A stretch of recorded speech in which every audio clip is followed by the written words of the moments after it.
Okay, picture this. It's early March 2024.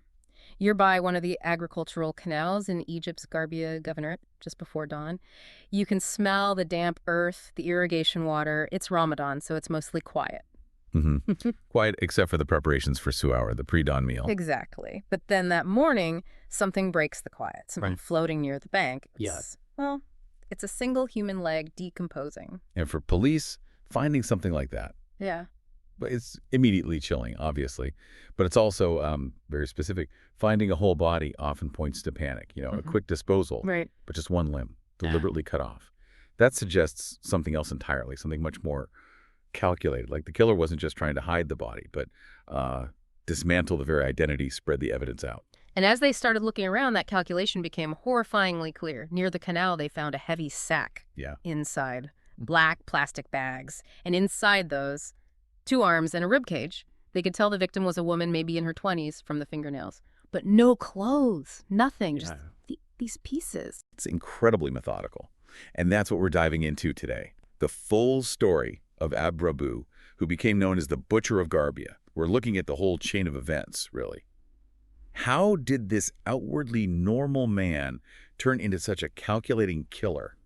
What factors were at play? So the police are faced with this puzzle. They've got parts of a body, but 0 leads. No identity. They basically have 2 things to go on. Right. What were they? First, the forensics. A woman, 20s, probably dead 3 or 4 days. Second, a witness statement. A local farmer saw someone near the canal late at night carrying a heavy sack. Okay. And did the farmer think anything of it? He thought it was just trash, but the thing that stuck with him, and this is crucial, was how calm the man seemed. Just normal. Walking steadily, no rush, no panic. That right there. That's a major psychological marker, isn't it? Okay. That detachment. It suggests this wasn't impulsive. This was planned, controlled. It's a huge red flag. Then came the breakthrough. But it wasn't nearby.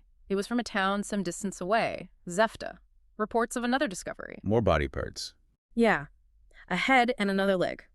Found in a sack, just like the others, with the same kind of distinct, deliberate cuts. Okay, so connecting those 2 finds geographically separate. That's huge. Forensics confirms it's the same victim. Exactly. Same victim. So now the investigation can focus. They look at missing persons reports specifically in Zefta around that time. And they get a match? They do.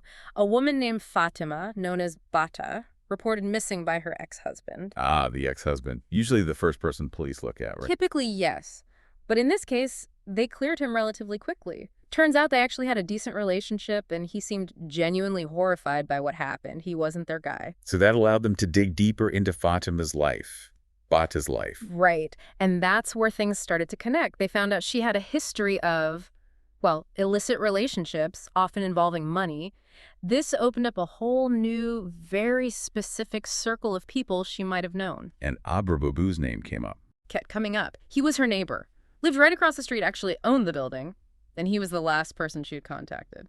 Okay, so neighbor, last contact. Did he have any kind of record? None.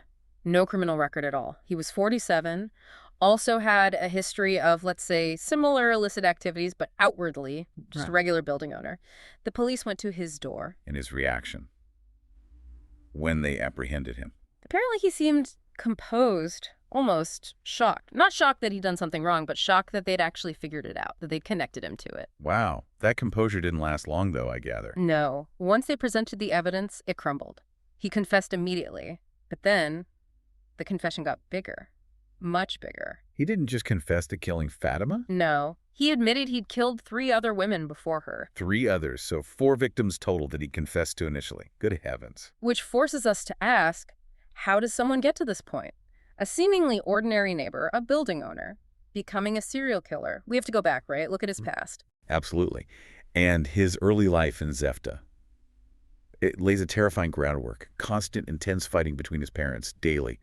Then, when he was just 6 years old, his father died. And his mother. She apparently just shut down emotionally, became cold, distant. That safety net, that parental connection, it just vanished for him at a critical age. And right then, at age 6, that's when the first incident happened. Yes, horrifically. Yeah. He was playing with a neighbor's baby girl. He suffocated her with a toy. At 6 years old. And when he told his mother what he'd done, her reaction wasn't help or understanding the trauma. It was brutal. She beat him, locked him away for days, no food, no water, and enforced total silence about it. Hide it. Bury it. So violence is met with violence and suppression. What a terrible lesson. And the trauma didn't stop, it just changed shape. By age 8, he started seeing things. Compromising situations, the reports call them, between his mother and his uncle Musa, the man who used to mediate the family fights. His uncle, the confusion for a child. Exactly. He loved them both. This went on for years, until he was 14. When he finally grasped the reality of their relationship, he reacted strongly. Kicked the uncle out. And then he and his mother moved permanently into that apartment building in Zepta. The building that would become The crime scene. the primary crime scene, yes. And another critical piece here. Around that time, he dropped out of school, and what did he become? A professional butcher. He did that until he was 21. A butcher. Yeah. The skills involved.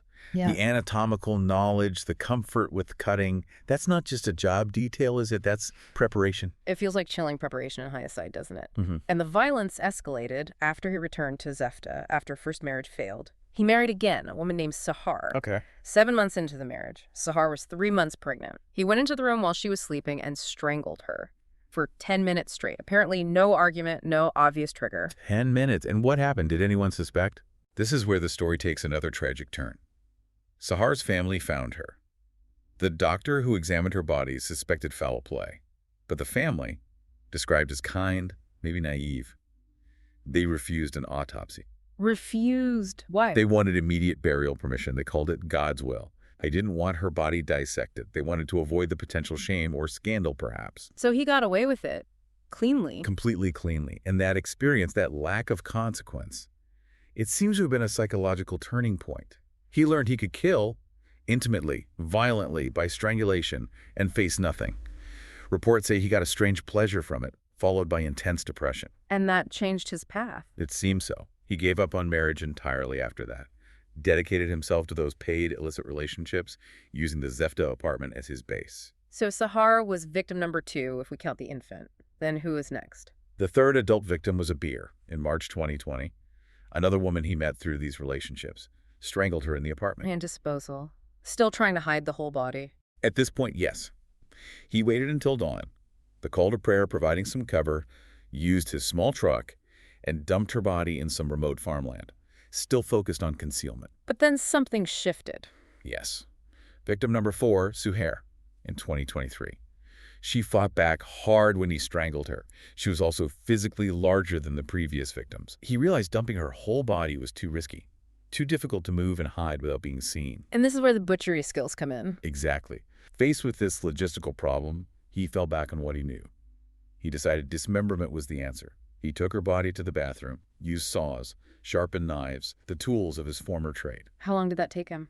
Chillingly efficient. Only about 2 Oh. hours to cut up the body, bag the pieces, and get ready to scatter them. 2 hours. He'd found his method. He had, and he used it again almost immediately. Victim number 5, Rita, later in 2023. This one started over money. Apparently, a friend owed her some, and she came to the apartment to collect. They had a relationship. She fell asleep watching TV, and he strangled her. Then the same routine. Dismemberment in the bathroom, bagging, scattering the parts. The pattern was set.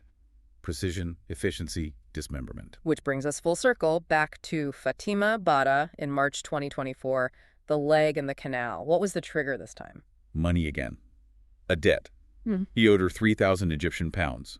They argued. She started yelling. And he reacted in the way he now knew. Yes. Used a scarf, strangled her. Then began the dismemberment process, just like with Suhair and Rita. But there was something different this time, wasn't there, after the act? Yes, very different. After he finished cutting up Fāṭima's body, he didn't immediately dispose of it. He just sat there, beside the bags containing her remains, for 4 hours, Doing what? crying. He later told police that in that moment, sitting there, the sheer scale of it hit him. He realized he'd killed 5 people, counting Sahar and the later victims. 5 lives. 4 hours. And then? And then he composed himself, finished the job, took the bags and scattered the parts, following his established pattern. But he made one crucial mistake. Not psychological this time, but practical. Exactly. The environment betrayed him. Unlike the previous times he'd scattered remains, that particular morning, the water level in the canal was very, very low. Meaning the leg didn't get washed away or hidden by deep water? Right. It was discovered almost immediately. And that single discovery triggered the whole investigation that eventually led straight back to him. So he's caught, he's confessed. What happens next legally? The psychiatric evaluation must have been critical. Absolutely essential. Yeah. A psychiatric committee was formed to assess him thoroughly. And their findings, well, they add another layer of complexity, maybe even horror, to this whole thing. What did they find? Was he compelled by some disorder? No, that's the thing. The committee concluded he had no mental or psychological disorder that compelled him to kill. So he chose to do this consciously. According to the medical report, yes. He acted in full consciousness and free will each time.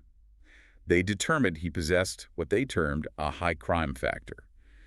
Essentially a predisposition or capacity for criminal acts, but not driven by mental illness in the legal sense. Which means legally. Legally, he was fully responsible. That finding paved the way for the court to refer his case to the Grand Mufti, which is the step required before issuing a death sentence in Egypt. And his reaction when the death sentence came down? Almost unnerving. He was reportedly happy, said he deserved it, even deserved more punishment. It's hard to reconcile. The horrific childhood trauma, the violence, the repression, the betrayal by his mother and uncle. That's all real. You can see a path being laid. You can. The circumstances were undeniably tragic and damaging. But then you have the medical finding, full consciousness, free will. It forces you to ask a really difficult question, doesn't it? Is becoming a killer like this always the end result of inescapable psychological damage? Or do we have to accept the possibility, as this report suggests, that sometimes despite the past, a person simply chooses the darkest path? And that terrifying choice was entirely his own.